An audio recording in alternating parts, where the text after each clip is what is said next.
sih. Masalahnya kalau Grangernya di ban, kira-kira possibility yang lain gimana? Mungkin bisa diambil sih menurutku. Bisa diambil atau mungkin oke tadi mungkin ditutup lah early-nya supaya dia nggak terlalu snowball. Mungkin Onyx harus cari cara untuk seperti itu. Dan ini kalau yang Ben Baxia first pick ya masih ya. first pick. Dan lagi-lagi berarti kita akan melihat apakah akan ada jawaban yang sama dari teman-teman tim Onyx dengan membawakan Kara Farsia-nya.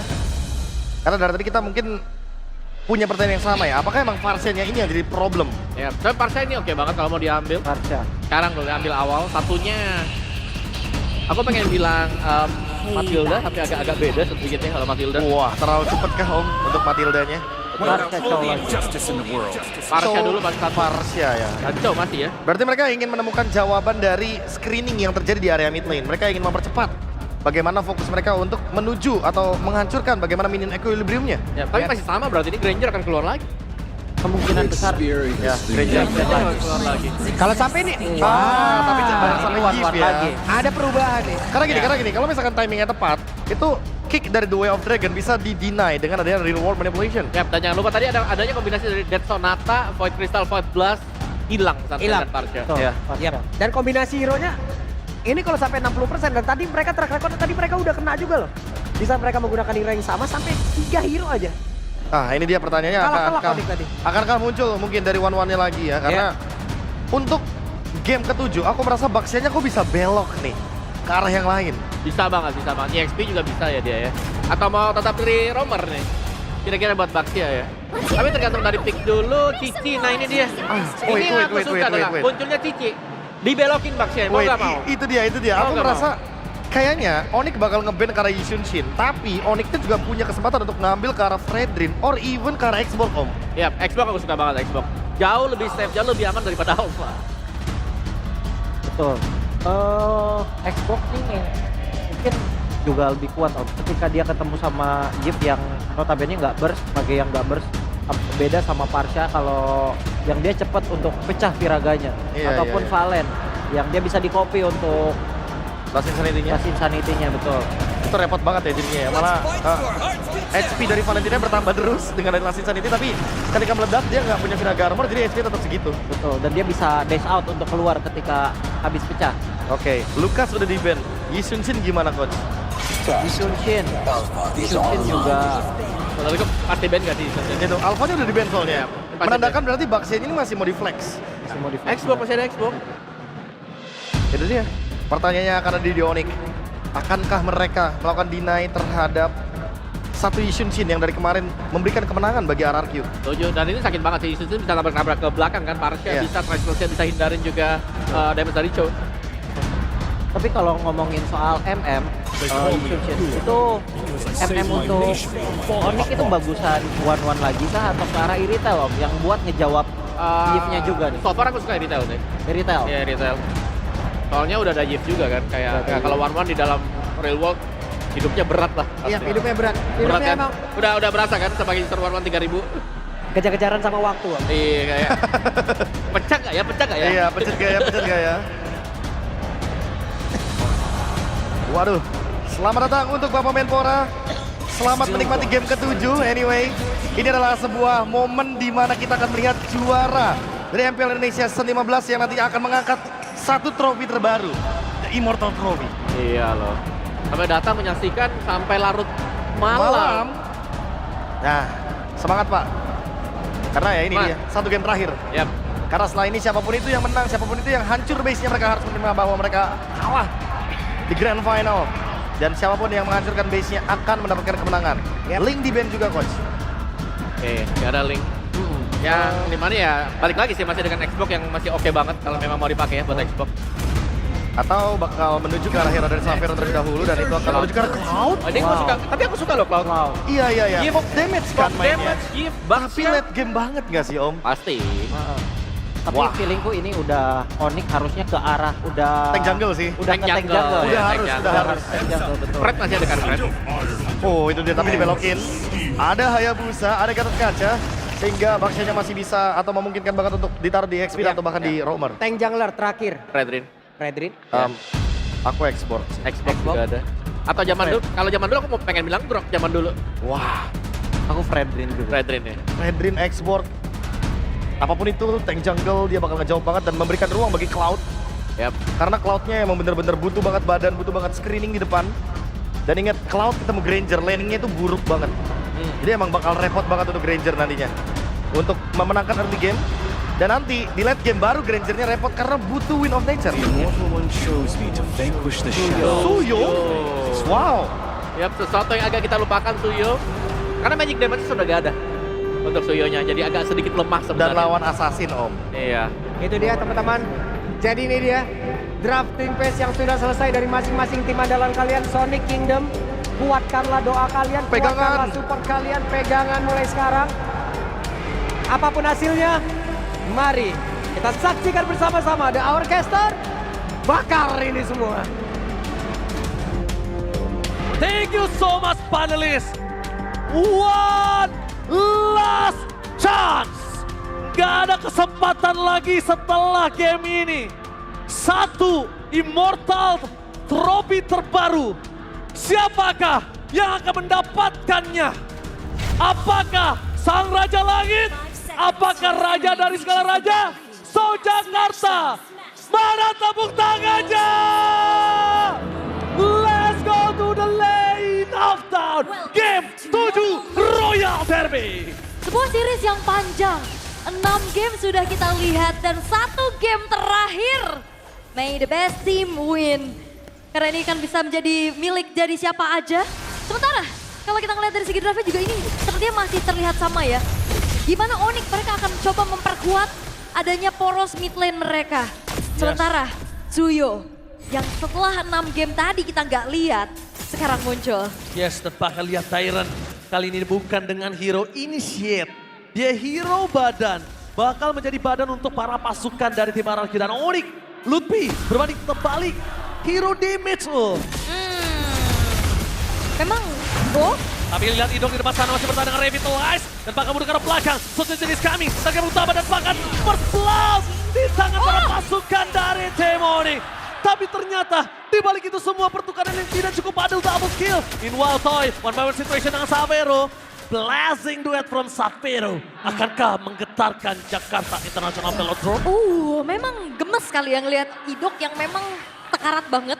Tapi masalahnya Sutsujin responsifnya mengakibatkan 2 poin kill pertama. Berhasil untuk didapatkan oleh sosok Hayabusa. Ini akan menjadi combo yang mengerikan dan Savero sudah mulai kedatangan tamu yang tadi undang. Oke, jangan lupakan damage Savero ini juga tidak bisa dikaleng-kaleng. Dan bahkan satu hal yang mungkin kita harus perhatikan adalah Savero menggunakan sprint. Itu dia bisa dive in ke dalam dan dia bisa menghilang dan kabur dari remote manipulation. Lutfi akan coba untuk di-poking saja tapi tidak mungkin terlalu worth it. Dan Idok, dia tidak boleh remehkan damage dari Sans. Burst-nya bisa buat dia tenggelam. Iya, masalahnya juga Curse of Row kan ada efek stun ya. Yang akhirnya nanti bakal buat sulit untuk bisa kabur. Sementara lihat dari turtle-nya sudah muncul. Bagaimana setup yang ingin dilakukan. Tapi Onyx, mereka punya penguasaan terlebih dahulu. Yes, Suyo power. Dengan adanya fighter. Dan bahkan lihat the retribution di tangan dari Kairi. Tidak mungkin bisa dihalang oleh para pasukan dari tim RRQ. Dengan setup dan delay yang tidak ada. RRQ lakukan membuat turtle pertama di tangan dari tim Onyx. Ya, ini udah mulai pelan-pelan ya. Onyx coba untuk merakit bagaimana setup mereka. Tapi Sutsujin. Oke, langsung ada shadow kill. Tidak terbagi dan bahkan outplay. Ter-outplay. The way of Draken berasal di cancel. Dengan manipulation. Gak bisa menangkan siapapun. Double kill dari seorang Parsha. Sans membuat para pasukan dari tim Onyx mendapatkan keuntungan 1.200 gold difference. Dan bahkan RRQ mereka tenggelam dengan permainan mereka sendiri. Oke, dan kali ini Sansia cukup punya space. Dia datang bantuin dan Savero benar-benar selamat dan bahkan membuat akhirnya RRQ kerugian sendiri. Rinsnya tumbang. Dan bahkan kali ini Onyx mereka sudah memimpin dengan adanya 1.000 gold difference. Oh. Ini bakal menjadi modal yang cukup baik juga dan Keyboy. Oke, tadi sempat 2 level 12 Dragon menuju ke arah sana dengan nama terkadang yang berrevenge tapi Sutsujin mencoba untuk kabur menuju ke arah belakang. Tapi nampaknya para pasukan dari tim RRQ melakukan respon dengan manipulation tidak ada. Tapi shadow kill berhasil mendapatkan point kill tambahan. Dua hilang tapi Sans kilasan membalikan kembali keadaan dengan adanya double kill. Meanwhile Kairi mencoba untuk melakukan sedikit gocekan maut. membuat dirinya masih selamat. Sans lagi-lagi gila, Sans. Iya. 5 point kill. Aku kira Sutsujin selamat loh tadi. Tapi ternyata justru Sansnya yang selamat. Sutsujin yang justru harus menelan 2 kali poin dead. Dengan adanya modal bakaran dari Glowing One tentunya beserta dengan Lethal Ignition itu dia penyebabnya. Bakaran yang akhirnya ngebuat dari Sutsujin even dia coba untuk keluar dari area outer turret. Itu pun gak berhasil tapi Dairen ini mau coba untuk nabrak dan Kiboi selalu. Kalau kita lihat penggunaan Chow untuk bisa menjawab Baxia itu Shunpo-nya. Menetralisir shield Unity yang ingin ditabrakan oleh siapapun pengguna Baxia dari tim lawan.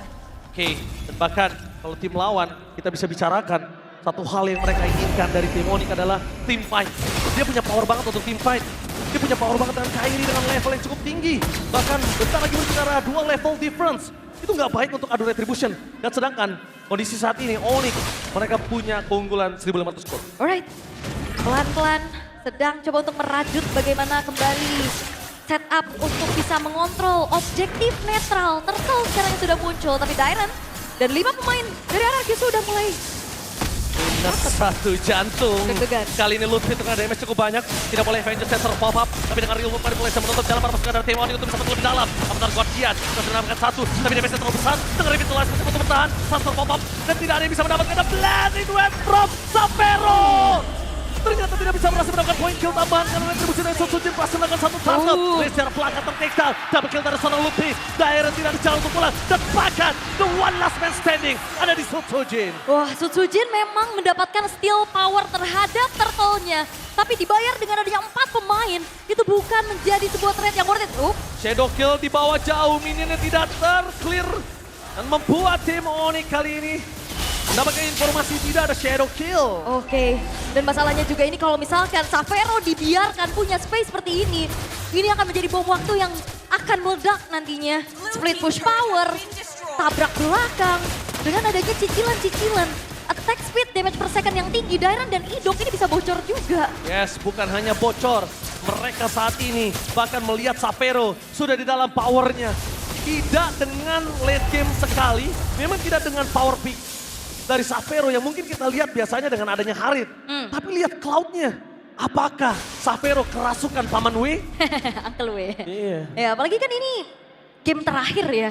Match point untuk keduanya ini tiap pick demi picknya pun sangat-sangat penting. Penting sekali. Iya, dan ini bukan tanpa alasan pastinya untuk kembali memainkan lane jauhnya. Tabrak belakang terutama Rins yang bisa jadi korbannya juga. Tapi Kiboi harus mundur. Wow, mau tidak mau flicker mereka keluarkan.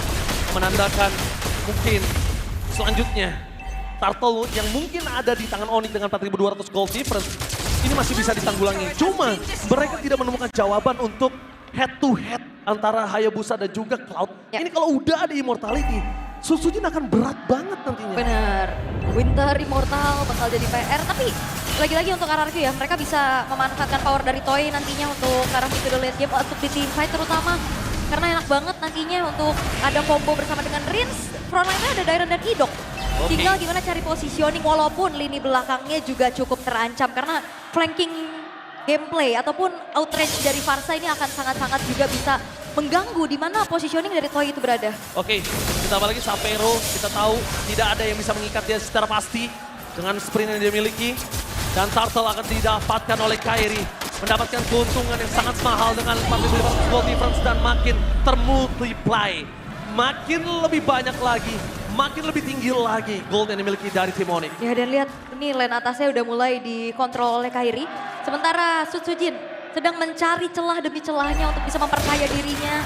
Wow. Tapi masalahnya, Toy sekalinya muncul kena Curse of Crow aja dia digertak pasti harus mundur sih. Itu, untung ada awareness dengan metal detector yang dia miliki. Oh, di mana keberadaan rumput-rumput ini tuh tidak pernah ada yang aman. Bahaya ya. Karena kita tahu burst damage dari Sans yang sudah dikatakan oleh Aul itu pasti minimal banget. Kalau nggak Purify dia tumbang. Opsinya cuma 2, Purify apa tumbang. Ini rumput kadang teman dan kadang bukan teman ya. Sekarang kita ngelihat rumput untuk tim RRQ itu nggak ada yang aman. Rumput memang nggak bergoyang tapi bisa mematikan. Iya. Dengan adanya Kiboi dan juga Sans di sana. Itu bisa benar-benar memberikan Heart attack untuk RRQ. Rumput tidak bergoyang, belum tentu tidak ada orang. Iya. Terutama Kibui kan yang punya power untuk bagaimana dia memberikan inisiasi. Dairan, The Way of Dragon di following up dengan real world manipulation. Target mereka menuju ke arah Toy. Tapi dengan mencoba untuk menyelamatkan Dairan dengan real world manipulation. Itu the best thing yang bisa dilakukan tim RRQ. Konsil. Tapi Konsil dengan tidak ada The Way of Dragon. Para pasukan dari tim Onyx, mereka disengage. Oke. RRQ tahu akan hal tersebut. So Sujin fokus ke arah Sans. Tidak mau apapun yang terjadi, tapi damage-nya terlalu besar. Bahkan tidak bisa dilindungi. Kalau misalnya Kibui masuk lebih dalam lagi, clear minion akan berat. No real world manipulation. Ya ini kena curtain call ya, tadi yang kemudian dari Susujin nggak bisa bergerak secara leluasa juga. Cuman lihat berapa kali Kibui ngedodge dari tabrakan shield Unity dengan Shunpo-nya. Barusan juga tadi kita lihat bagaimana dodging yang bisa dilakukan juga, immune yang dilakukan. Sehingga apa yang ingin diharapkan oleh RRQ masih belum berjalan sesuai rencana. Mau buka real manipulation, ditabrak lagi dengan adanya outrange dari Feeder Ice Strike. Tadi mau nggak mau, RRQ langsung berbondong-bondong mundur dulu. Soalnya lumayan berbahaya kan kalah damage untuk saat ini. Bahkan dari Kairi, awareness Kairi yang tidak pernah kita pungkiri. Dia berani untuk ngecek, masuk ke dalam bus, rotasinya yang cepat. Ini memang harus diperhatikan. Satu hal yang mungkin tidak bisa didapatkan untuk dari tim RRQ adalah kontes kali ini. Tapi informasi telah didapatkan ada Kibui di belakang sana. Front to back gaming akan coba dilakukan oleh RRQ dan melepaskan Lord adalah sebuah jawaban Lutfi. Menangkap Tyler bersama dengan Riz. Landing duet from Sapero. Mempura-pura dakar remote manipulation. Bahkan mereka berhasil mendapatkan Riz dan juga Susuji. Tidak ada jawaban dengan adanya avatar buat Tian. Disengage dengan jawaban yang satu-satunya mereka miliki dari tim RRQ. Disengage is the only answer untuk saat ini. Mereka harus mundur sih, mereka harus bisa menjaga teritori defensif. Karena untuk bicara high ground lumayan lah ada jawaban dari Giz. Oke. Waduh, ini nggak boleh sampai Holy Defense tertrigger sih. Dia butuh banget Holy Defense, kita lihat. Curtain call yang on point. Astaga Lutfi untuk RRQ. Alright. Dan kali ini dua base turret dari RRQ sudah mulai terekspos. Mereka harus bisa menjaga teritori defensif mereka juga. Karena Lord ini masih memang yang pertama, tapi secara power clear ini agak sedikit terhambat. Rins memang dia punya area dan juga jarak yang jauh. Tapi secepat apa dia bisa nge-clear Lord dengan damage per secondnya? Iya betul sekali, memang dia punya high ground, tapi secepat apa itu sih pertanyaannya. Dan satu, kalau Rins real world manipulation, Sans bakal bebas banget untuk bisa mendapatkan dengan Feather Attack. Dengan adanya dari satu damage turret yang besar, Holy Defense lagi-lagi menyelamatkan RRQ dari base turret dari top lane, tapi Kibui udah mulai KIV. Zoning out belum terjadi, Toy tidak bisa maksimal. Karena kondisi kali ini dengan 1 poin kill saja, Skypizer tidak terlalu punya stack yang tinggi. Ya ini ketahan banget pastinya. 10.000 gold difference loh. Bener, dan juga gak ada poin kill yang bisa diciptakan oleh Toy. Mau coba untuk tabrak, dari tadi bener-bener di-dodge terus-terusan. Sehingga gak ada inisiasi berlebih lagi yang bisa dilakukan oleh RRQ. Tinggal gimana caranya mereka mundur dulu, berharap Onyx juga bisa melakukan defense ataupun mistake nantinya. Yes. Nanti dibalikin keadaannya. Tapi dengan 10.000, berapa mistake yang dibutuhkan oleh RRQ untuk Onyx soalnya? Ini terlalu jauh. Kalau pertanyaan berapa kali mistake, mungkin kita cukup sulit untuk mengkalkulasi tersebut. Tapi berapa lama RRQ bertahan? Itu dia. Itu adalah hal yang paling cepat untuk bisa membuat seperti Rins punya damage untuk poking Kibui, Toy punya damage, Dairon punya badan. Cuma itu dan Hayabusa juga punya power, punya power yang nanti. Tapi Onyx nggak mungkin ngelepasin mid to the late game-nya ke RRQ. Karena 10.000 gold difference. Kalau ini tidak dimanfaatkan, ini memastikan RRQ punya chance tersebut. Ada pergerakan yang coba untuk ingin dilakukan oleh RRQ.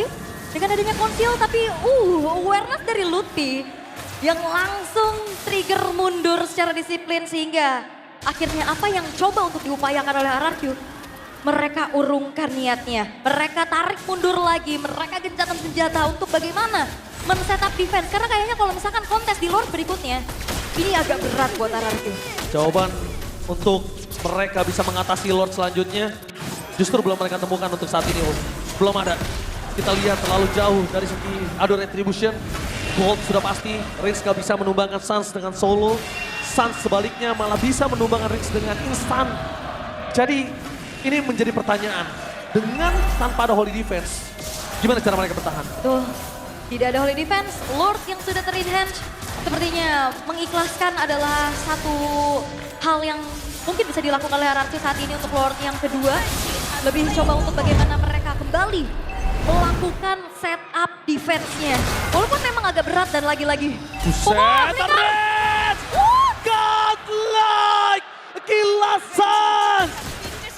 Menggetarkan lane knockdown. Tidak ada risk untuk 26 detik. Tidak ada high ground defender. Oh. Apakah one strike push akan terjadi? Ini bencana. Masalahnya ini seperti apa yang udah kita sampaikan.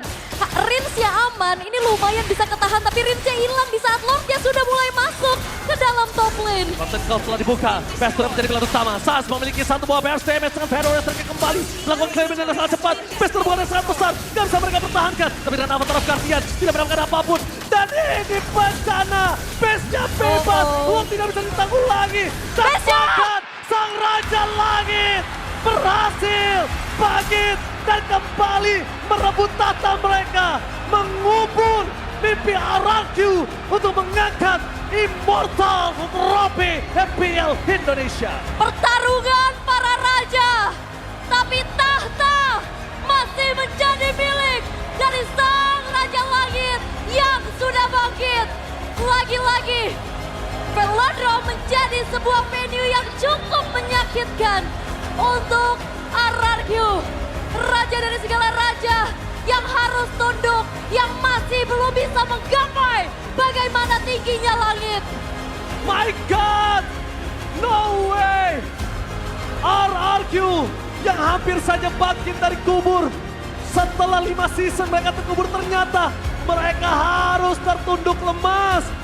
Dan Onyx sang Raja Langit, mereka kembali mendapatkan tahtanya yang pernah tergeser oleh tim Liquid di season sebelumnya.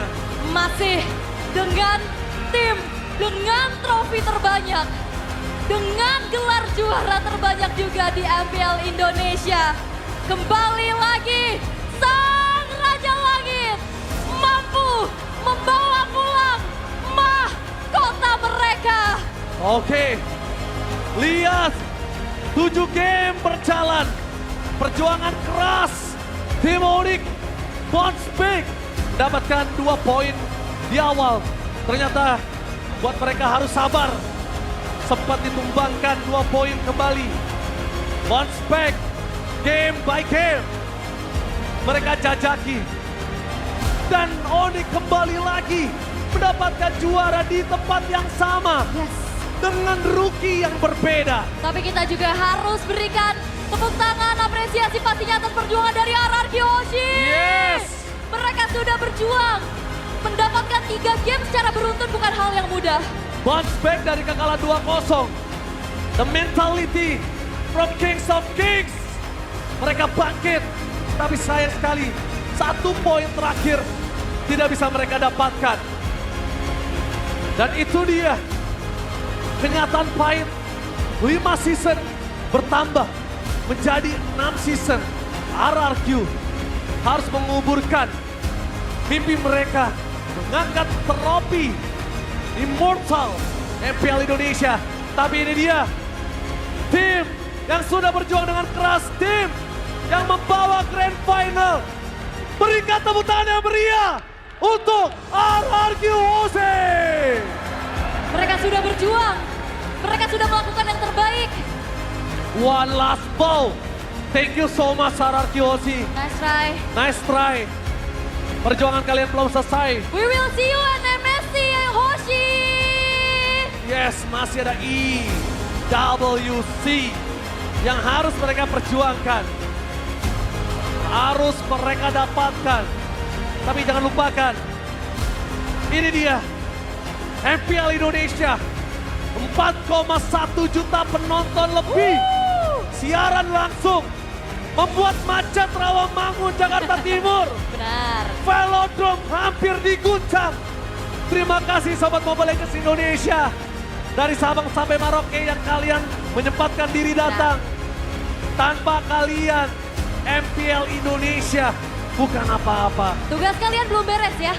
Masih akan mengawal nantinya perwakilan tim dari Indonesia di MSC X EWC. Tapi tentunya, mari bersama-sama kita menyaksikan Sang Raja Langit dengan the new Immortal Trophy dalam hitungan ketiga.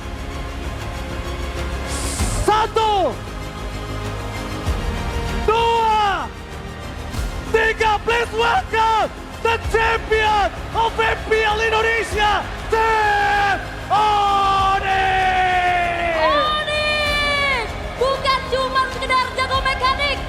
juga jago taktik. Tentunya membawa lagi trofi ke GH baru mereka. Dengan kebangkitan yang begitu luar biasa, 7 game. Upper bracket mereka selesaikan dengan begitu baik. Congratulations once again Tim Onyx. Tapi perjuangan kalian belum beres. Kita akan ketemu lagi pastinya di MSC nantinya. Akankah bisa membawa pulang trofi? Kembali ke tahta.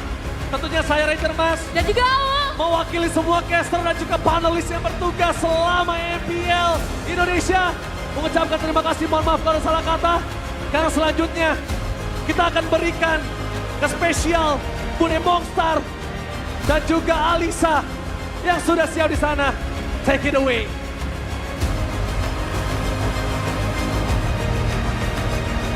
Sonic Superfans, Onyx telah berjuang dari babak regular season. Mereka datang dari hashtag 9, namun pada akhirnya Sonic kali ini mereka berpesta. Perjalanan tim Onyx telah terukir. Mereka memberikan yang mereka miliki dari hari pertama, kedua, ketiga, keempat, dan pada akhirnya di hari grand final mereka bisa terus berjuang dan mengangkat trofi. Inilah dia Sonic, sambutlah tim Onyx. mereka tidak hanya datang untuk bertanding, tapi juga mencetak nama mereka ke dalam sejarah. Dan inilah mereka, Tim Onyx, the winner of MPL Indonesia Season 15. Dan kami turut mengundang Bapak Dito Aryo Tejo selaku Menteri Pemuda dan Olahraga Republik Indonesia untuk berkenan memberikan tanda kemenangan, tanda dari Raja Galaksi, tanda bahwa mereka telah menjadi yang terbaik. Bapak Dito Aryo Tejo akan memberikan medali dan juga cincin kepada tim Onyx satu persatu, dari para player, dari coaching staff, dari semua support yang dimiliki oleh tim Onyx. Setelah kita tahu Onyx sempat terdelay untuk mendapatkan cincin kelima mereka. Musim lalu mereka gagal untuk mendapatkan cincin kelima mereka, namun saat ini kita bisa melihat satu tangan mereka penuh dengan cincin kemenangan dari MPL Indonesia.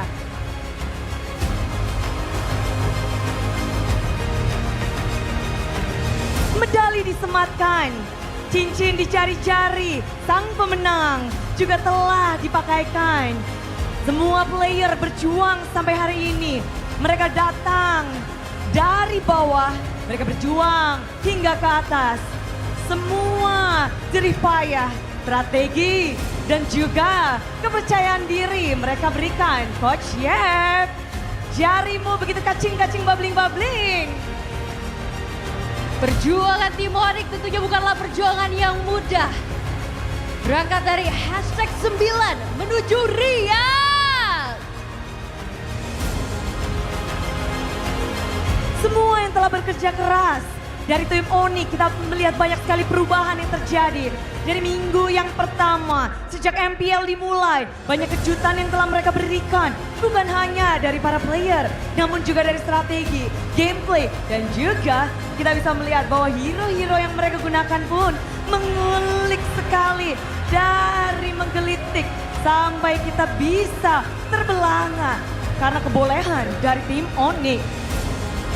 Dan kita juga tidak bisa melupakan bahwa semua perjuangan mereka tidak lepas dari coaching staff, manajer, dan ditambah pula semua dukungan dari para Sonic.